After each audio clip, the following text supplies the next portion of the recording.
So while I was at robotics and we were cleaning out our workshop, I was able to save a few things from getting thrown away. Got a few pins, a lot of lanyards,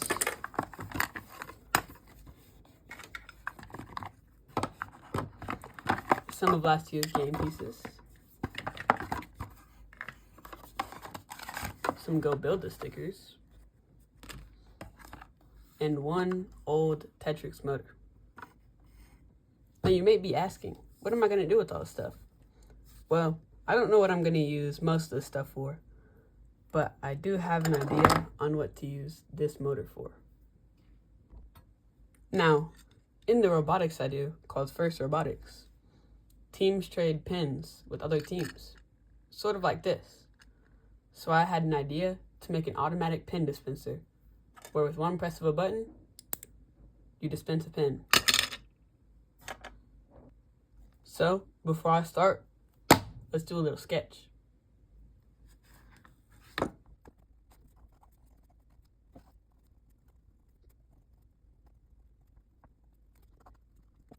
Now that I have a general idea of what my design looks like, I'm going to take every part that I need to finish this build. So I'm going to take the motor that I saved, a push button, a 9-volt battery, and how about we throw in an LED? Let's get to assembling our circuit board.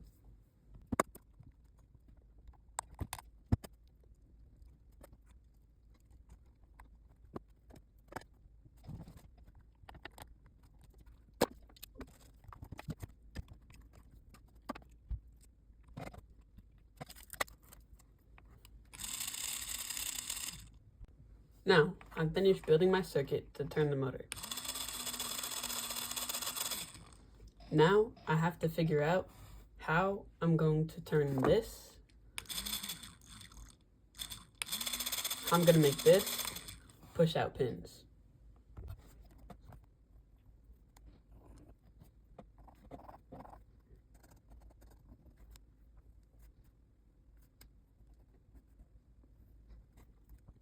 Now that we have our design, let's get catting.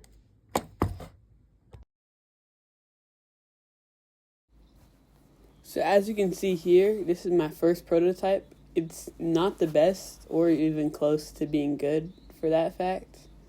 So I tried to design it as close to my sketch with this little drop down station right here. And then this is where the piston assembly would be. But it was just a little too wide and it looked a little too hard to print. So I moved to the second part studio, which is me basically just figuring out how to make the piston assembly. So it really wasn't that hard when I got the hang of it.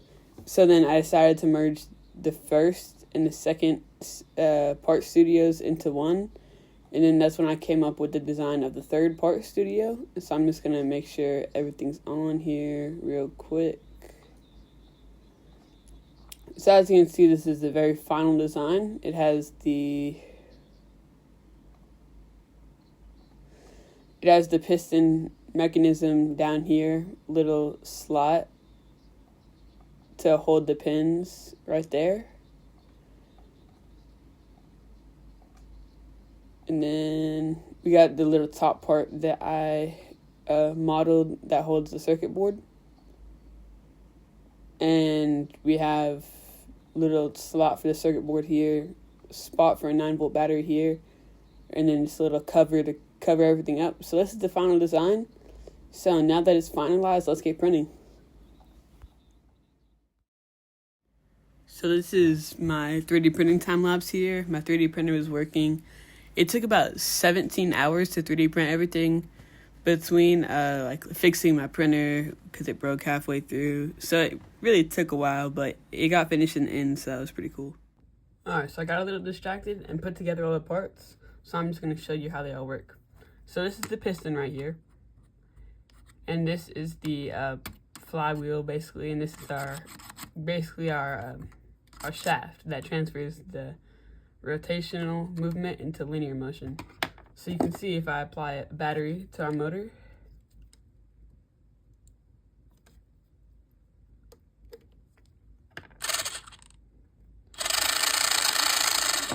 You see how when this moves, the pin moves the piston head up and down as it moves? That's how this mechanism works. So now all I think I need to do is add the bottom bracket, and then I think the bottom section is done.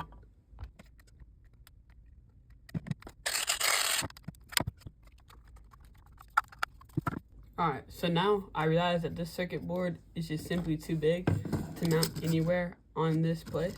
So I'm gonna take off the breadboard and leave all the rest of this off and power it with a 9-volt battery. So I'm gonna start assembling the circuit on this little board now.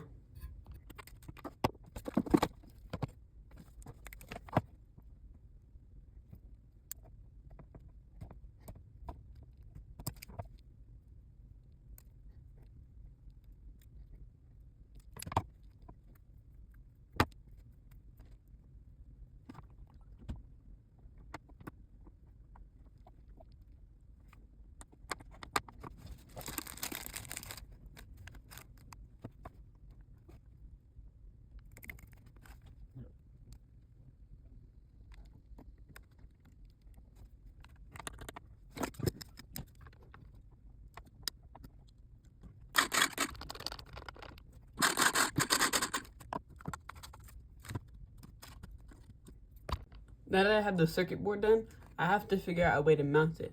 So instead of mounting it on the side, I'm going to mount it on the top and try and embed it in the cap with this light sticking out and a spot for this button to stick out. So let's get to our sketch and start designing.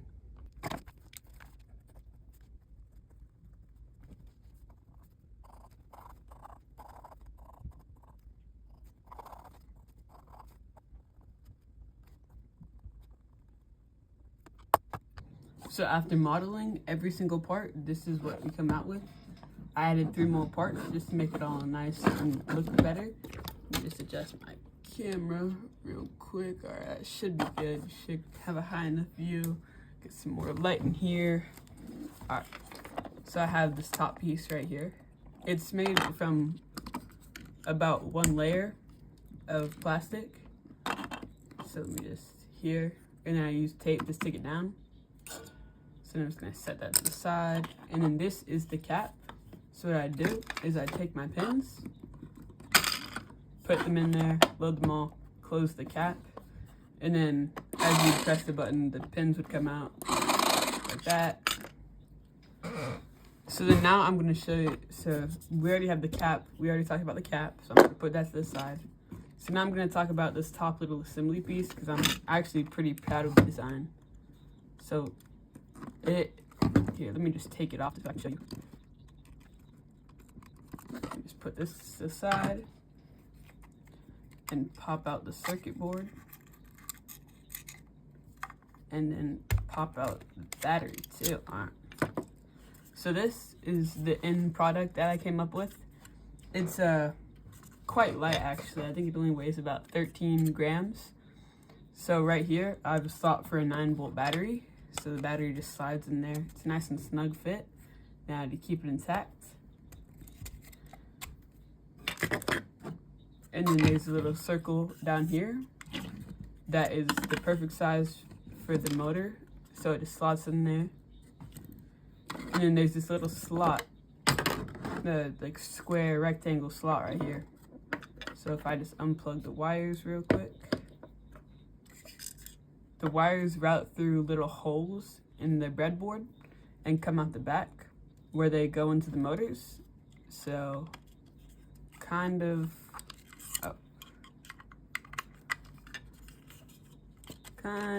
like this. And then I would take my 9-volt battery, slide it in here, connect the positive terminal to where it needs to be, connect the negative to the negative spot, make sure it works with the indicator light, route it through the little notch down here so the lid can shut flushly. So then now I can put the cap on.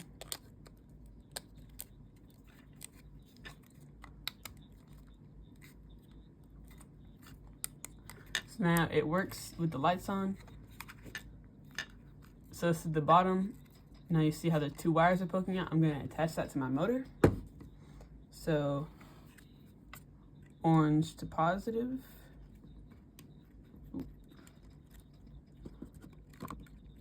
And then red to negative, if I can attach that. I know you guys can't see it. All right. So then it just, it's basically squishes down. And then I can put the cap on the button on right here. And then now I can load in a few pins. Put on the top cap, press the button,